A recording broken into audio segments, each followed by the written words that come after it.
It's for me a great pleasure to receive you, Professor Mary Boyce, member of the faculty of the Union Theological Seminary, of the Jewish Theological Seminary of America. I have only one professor in my memory, great professor in my memory. Maybe that were others, but the first one undoubtedly, who served as professor on these two institutions located in Manhattan, and one of them looks to the other, is just in front of the other, was the famous Rabbi Abraham Yoshua Heschel. He was the first one to belong to the two institutions. A great sign, because he worked for the dialogue, especially for the Jewish Catholic dialogue, like you, and you are you received a lot of distinctions for your work, which are a testimony of the great contributions that you gave for the advancement of this dialogue in American society. You received the honorary PhDs from Hebrew College, Jewish Institute of Religion, the Catholic Theological Union, the Jewish Theological Seminary, and Gratz College in 2012. So, and you published several books, but especially one of them that I am studying, analyzing, this book that you recognize. And this was a gift from my great friend, your former student, Professor Philip Cunningham. Yeah. So we would like to know how you were inspired to devote yourself to the dialogue, to the construction of bridges between Jews and Catholics, and to fight at the same time during this construction, this building, against anti-Semitism. How is that this challenge, the spiritual challenge, came in your life? There's no clear logical path that I followed. It wasn't a linear thing. I grew up on the West Coast, the Pacific Northwest, Seattle, which is a fairly secular city.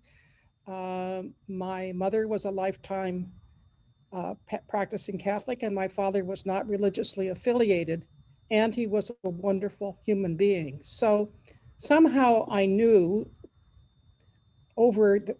sort of against the grain of some Catholic teaching at the time, that you didn't just have to be a Christian, or more specifically a Catholic, to go to heaven. I was a child being taught that, because I had the witness of my father.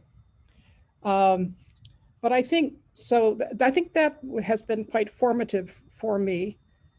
The other formative element from my childhood is that we had a very close Jewish friend. She was not married, somewhat older than my parents and younger than my grandparents. And we were her family. And she came to every, 4th of July celebration, Christmas, Easter. She didn't know much about Judaism. And there was no attempt on the part of our family to convert her. That just never, ever would have been something we would have thought about. Thinking back on that and talking to one of my mother's older sisters, when my mother grew up in St. Paul, Minnesota, as the youngest of 4 children, and their next door neighbors were an Orthodox Jewish family who also had 4 children. And apparently my grandmother and the mother of that Jewish family became good friends and shared sometimes some taking care of one child or another. And the story that my aunt told me that I quite love is that when one of the children in the Jewish family got to, I suppose, a teenager and wanted to try ham or something non-kosher, his mother sent him to my grandmother and said, all right, if you're not going to keep kosher, go to Mrs. Wagner and she'll give you a ham sandwich, which I thought was quite smart, not to make something so forbidden that it became more attractive. Then I would say that one of another formative things later in my life when I was in college was reading Heschel's The Prophets. And I found that a book that had just such staying power for me. And then really it was graduate school in New York. I was in a joint program with Union and Teachers College of Columbia University. And I realized particularly what I was learning in biblical studies was a quite different picture from what I had sort of learned growing up. Partly, this is in the 70s, this is post-Vatican II. So we now have some really wonderful scripture scholars, and I worked with the preeminent scholar of the time, Raymond Brown, who was a magnificent human being. And I've always felt that my grounding, particularly in New Testament, has been a tremendous help to me. But I'm not primarily a biblical scholar. I became sort of a generalist, I guess. While I was in New York in school, I had a very close friend. I had close friends who were Jewish, and the first Seder that I went to was at one of my friends' family in Ohio. And I think there were something like 60 people there, and I was the only non-Jew. They were so hospitable to me. And so it's been sort of an accumulation of experiences. I certainly didn't set out. I mean, in a way, there wasn't really a field as such so much in the mid 70s. Then I went to Boston College to teach. That's where later on Phil was my student. And there was a Catholic Jewish committee that met once a month. We didn't have any particular mandate. We simply, and again, it's the building of friendships. And then I think I wrote my first article to do something to do with Jewish Christian relations in 1981. I think it's called Questions That Touch on the Heart of Our Faith. And I think that's actually taken from a statement of French Catholic bishops in the 70s. But I think it's a really wonderful way of expressing partly the spiritual dimension, is that understanding the Jewish Jesus and understanding the Jewish Jesus movement, and then the eventual development of Christianity over the course of 3 or 4 centuries, does very much touch on the heart of how I understand myself as a practicing Christian. And so for me, there's always been it raises questions, and I think that makes for a lively faith. I have, over the years, had some wonderful and enjoy these wonderful friends of mine. First from Hebrew Union College, Sarah Lee, we did many projects together. And then when I came to New York, I'm really not a member of the faculty as such at Jewish Theological Seminary. I'm not on their payroll, but for about 20 years off and on, I've been teaching regularly with various faculty members. And so I know our schools are across the street from one another. So it's just such a wonderful opportunity. I mean, there are not very many places in the world where you have a Jewish seminary and a Christian seminary positioned across the street. And so I think that's a tremendous advantage, I think, for both schools, but particularly for Union. So I would say I've been helped by my membership in various study groups. So I've belonged for a long time to the Christian Scholars Study Group on Jews and Judaism. And we share our work in progress and get great feedback. I've been involved for quite a number of years at the Holocaust Museum in Washington, D.C., and that's a very important part of my life. Now, Phil has done a lot of work with the International Council of Christians and Jews and been the president of that. I don't have any formal role, but I go to those meetings when I can because of the network of people. So, and well, I'll get to this later. So I have some commitments now that are changing a little bit in terms of the audience I'd like to reach. So maybe that we can pursue that as we go along today. It's kind of a long-winded answer. I don't always have to be, but the No, years that's add good. up. That's good. We would like to know, we would like to know just the little details, because in the little details is the truth. We can really find the deep reasons of motivation. That our life really is a connection between little small details, and those small details, the influence, we don't know, but there are certain people in life, the neighbor you had in Seattle, this Jewish very friend of your family, and the other anecdotes, little details, people that suddenly enter in our life, and they made a great impact for some reasons. Our mind, our brain is a very complex system.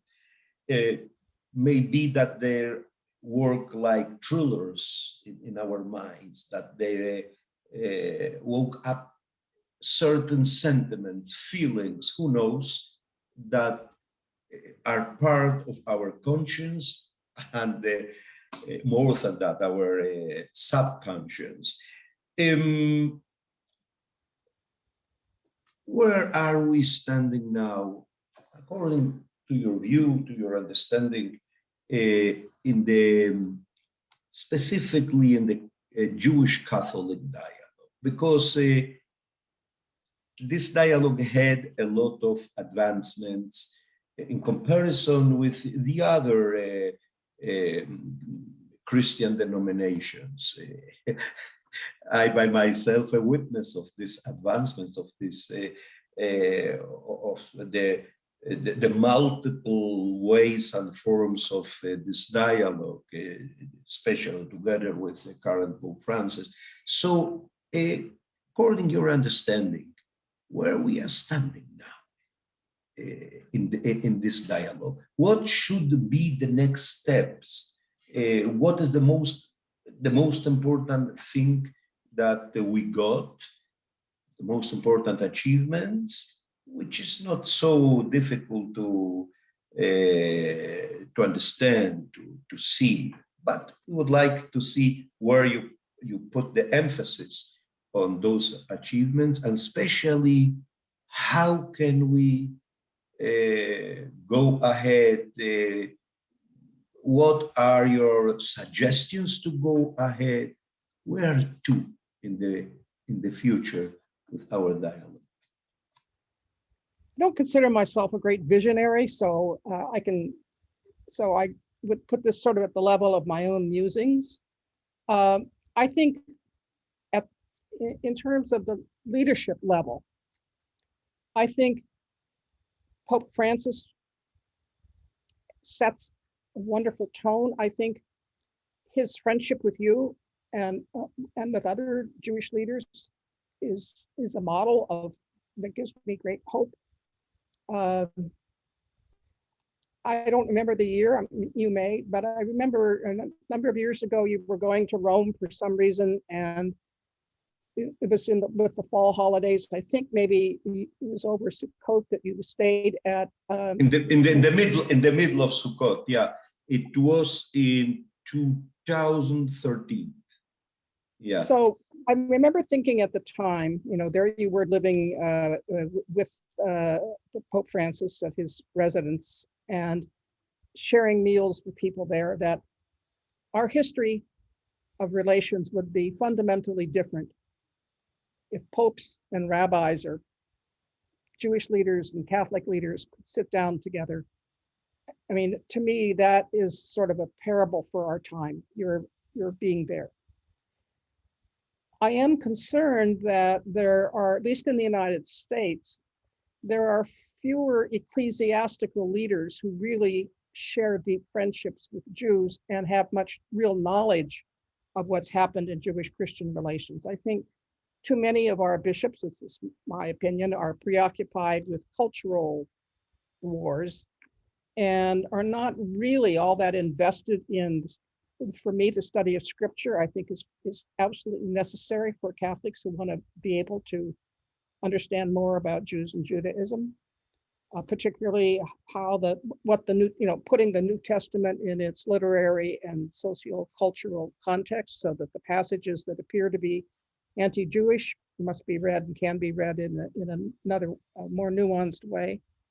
So I don't think in the United States, we don't have much modeling from our religious leaders or official church leaders in terms of investment in Jewish Catholic relations. I think in an earlier era, we had people, I think particularly the late Cardinal Bernardin of Chicago. I'm especially concerned because at the level of the parish, in terms, again, of ecclesiastical leadership with the priesthood, I don't find that, I'm not speaking as a sociologist, I'm not being able to report any data that I can say is statistically reliable. So just from being, going to church on a regular basis myself and having done a lot of travel, not in the last year and a half, but previous to that, I would say that very few parish priests who preach seem to know much at all about what's happening. And so just to give an example, as you know, there's a lot of wonderful scholarship that's come out about the role and function of the Pharisees in the Gospels. And I find that very few priests really know much about that and can really help us to deal with those powerful passages about the Pharisees. So as I've been thinking about it, I think it's because coming to a deeper understanding of and putting the Pharisees in their context does require a fairly sophisticated knowledge about scripture. Not in a highly technical way, but there's a number of kind of intellectual moves that you need to have. So my current project in its beginning stages, I'd like to write a book, short book, because I don't think people today, busy people don't have a lot of time to read unless this is their field, or that's very accessible but sophisticated theologically. And so I tried to do that, I think in some ways, and has God only one blessing.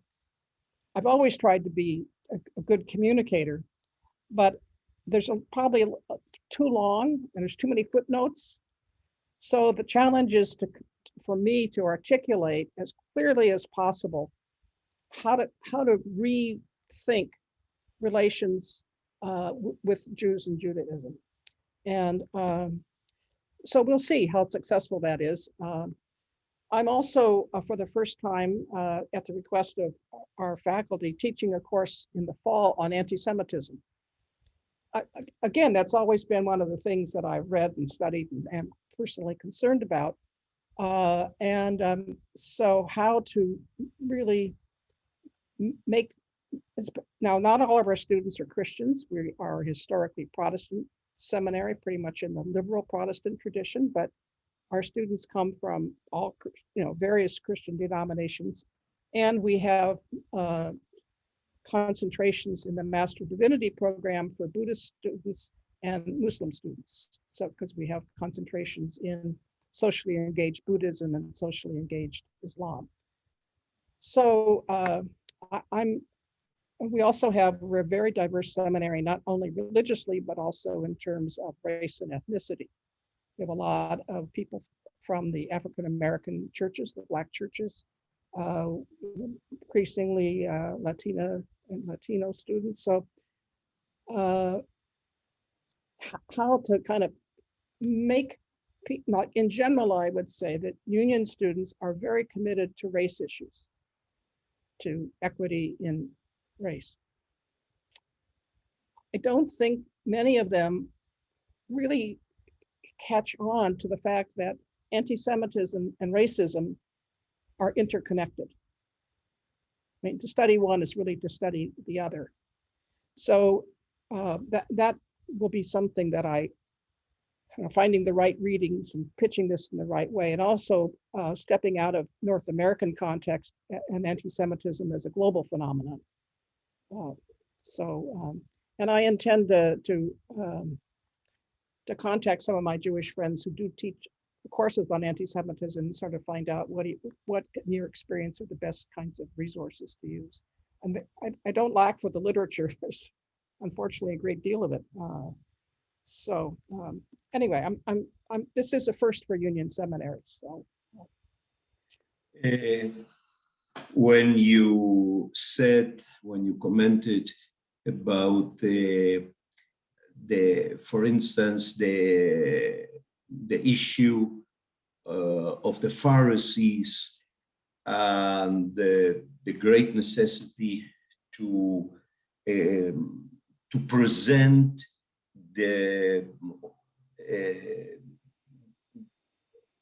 image of the Pharisees without all the academic structure in a very clear and simple way to be used, but the priests in the parishes, in the churches, is this bring into my mind that in this, I don't know if already was published or it's going to be published in these days, a book about the Pharisees prepared by the Gregorian University in Rome. And I contributed with short articles, a lot of short articles about the Pharisees. And the idea of this book, or the genesis of this book, was an encounter in Rome on the Gregorian University, and all kind of historians from throughout the world presented all kind of aspects in order to understand a little bit more where the Pharisees were. So, but I agree with you. The academical apparatus which of this book, the level, in order to open this book and to begin to understand, you need a lot of knowledge. And I agree absolutely with you, the necessity to take this book and all the details and all the information that this book presents, and to make a resume, something more accessible for people without the knowledge, in order really to put it clear in their minds when you read about the Pharisees, that the historical connection made by some Christian leaders in the past between the rabbinic literature, the rabbis, and the Pharisees is not such a direct connection, and that there are different opinions and different points of view, and that the word Pharisees at all, it's very, of course, that you know, it's very difficult to know in the Talmud to whom that word refers at all. Going back to anti-Semitism, if it's possible at all to say that, how do you understand this strange phenomena? Because of course that I agree absolutely that there is, with your words, that there is a very deep connection between racism and anti-Semitism. Nazism is to transform, to present anti-Semitism in a racist way,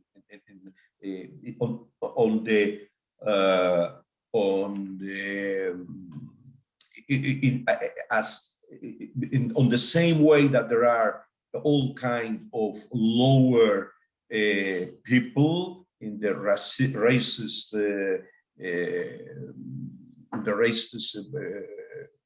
lines that the Nazism presented. So you have the Slavic peoples, you have the Jews, and all of them are, as they used to call in German, Untermenschen.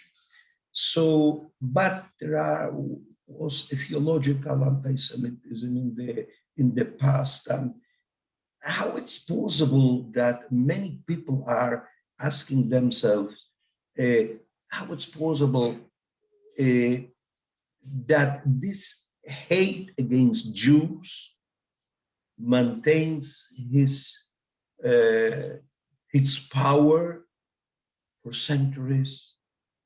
And the most strange and dramatic question is, how is that possible that even United States of America, the degrees as we saw in the last years, the degrees of anti-Semitism is so high, and also the connection of the new transformation of anti-Semitism using the concept of anti-Zionism, called anti-Zionism, but really it's very clear on the name of anti-Zionism, or on behalf of that, they killed Jews, they destroyed synagogues, and what occurred here, I don't know, I'm not so sure, but in Europe, undoubtedly, in France, were attacks against Jews that maybe that they are not such great supporters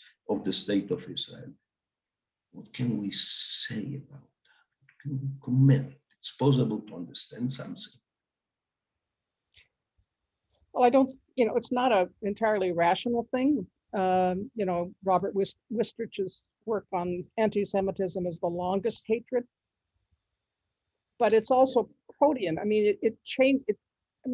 It's aligned now, particularly, I think, here with nationalism and the rise of the right. So this, I just simply cannot understand the attraction to conspiracy theories like QAnon. To think that there's this pedophile. All the Democrats are all X group. They're all pedophiles and trying to, in a conspiracy. And George Soros is part of it. And so part of what I'm trying to do is to get, how can we get at some of the things that feed anti-Semitism? So, and this is where the movement in the United States for more right-wing laws that prevent teachers from teaching anything that's going to make students feel guilty or uncomfortable. There are these laws that have passed in Iowa, Idaho, Tennessee, Texas, and are in process in other states. And so you don't want to make anybody uncomfortable. Well, history should make us uncomfortable. So you're not supposed to teach what, critical race theory, but these legislators don't really define what that is.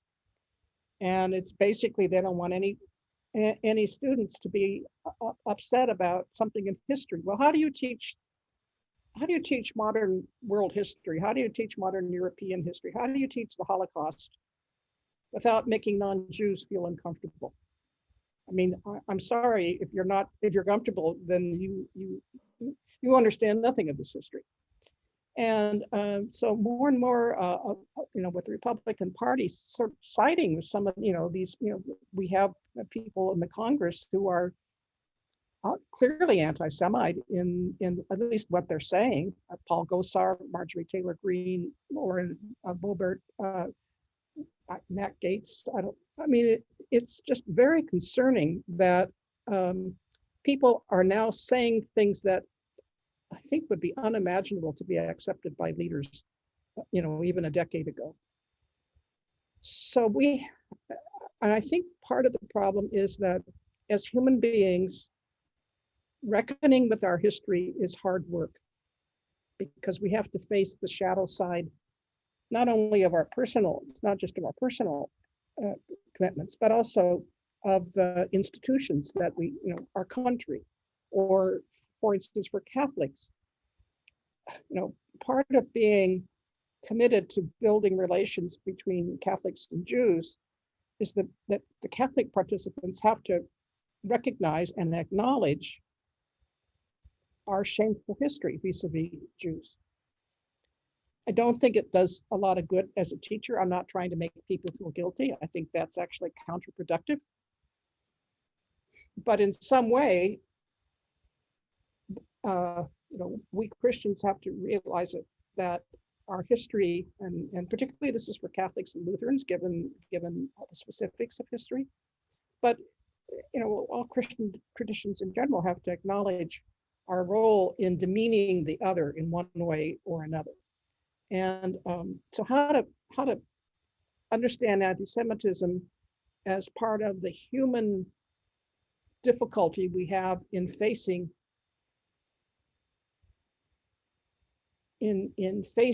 what our tradition or our country how they have failed vis-a-vis some other, and to see how much anti-Semitism surfaces in things like conspiracy. I mean, in a way, anti-Semitism is a conspiracy theory, and you can't just root those out by rational means, because the rationality doesn't really go to the level of the irrational part of conspiracy theories. So, so therefore, I think this is both a theological question and it's also a political question, how we're going to be as a democracy. I mean, how can we really form people to participate in democracies if they're not willing to learn the full extent of one country's history?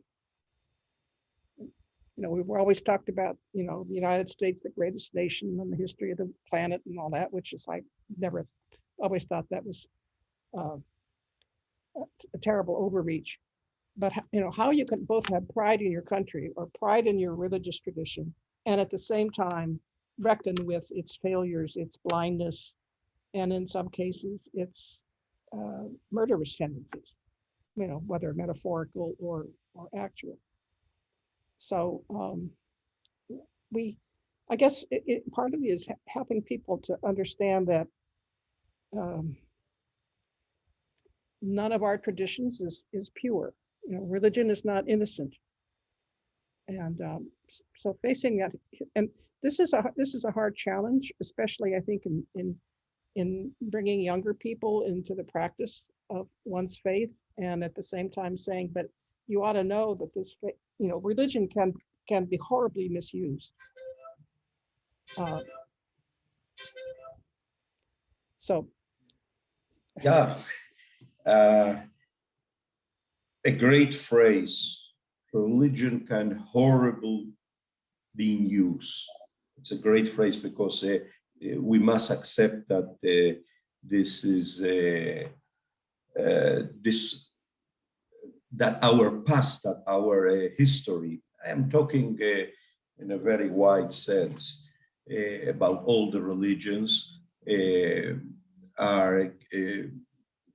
Our history, our human history,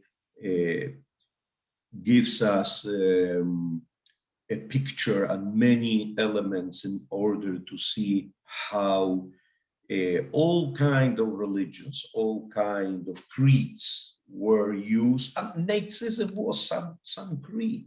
We know Nazism, fascism.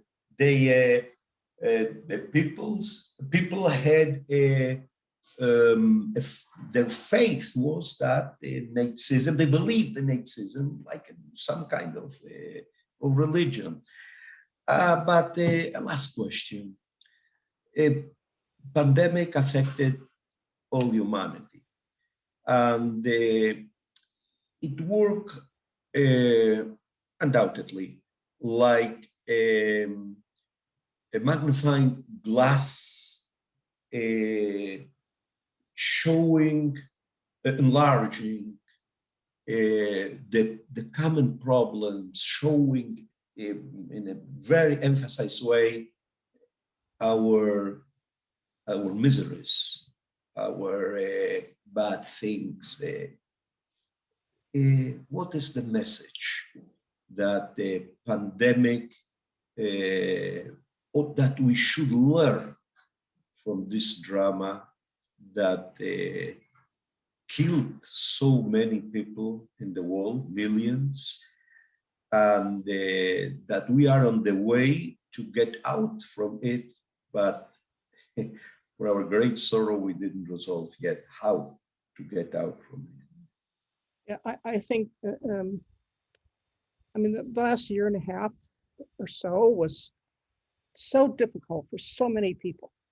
Now, I didn't personally experience any tragedy in terms of loss of life of beloved friends and family.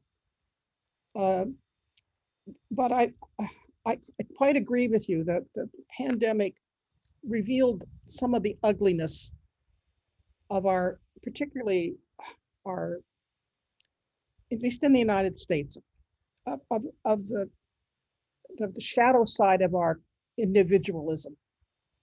So, I mean, I can't think of anybody who likes wearing a mask, but this notion that when I'm wearing a mask, I'm protecting, yes, myself, but more importantly, I'm protecting other people. And same thing with vaccination, for which I am so grateful to be vaccinated. But people saying, you know, just this casual dismiss, I don't want to get vaccinated. Well, your refusal to get vaccinated makes other people more vulnerable. And that what I don't find is many of our religious leaders have put that message out in a very stark fashion about our obligation to the health of the other. You know, things that are so simple like mask wearing or getting vaccinated. Obviously, there are exemptions for health and so on, but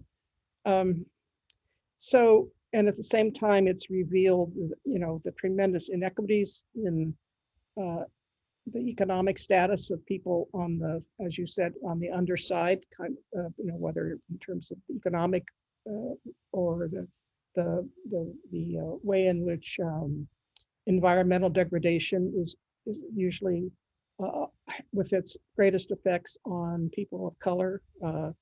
So we do need leaders both nationally and internationally, and in the, you know, in all religious groups, of people calling for commitment to the love of neighbor.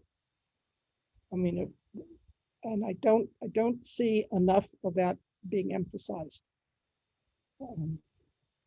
I read an article in Politico last week about the number of, this was particularly focused on evangelical preachers, and trying to get, you know, urging their congregations to say now to get vaccinated, and their congregations being divided by that, and, you know, losing congregants. Well, I understand you don't want to lose congregants, but is there a, you know, what is the message you want to give about the role we have, the obligations we have to be moral human beings with a commitment beyond just my own level of comfort?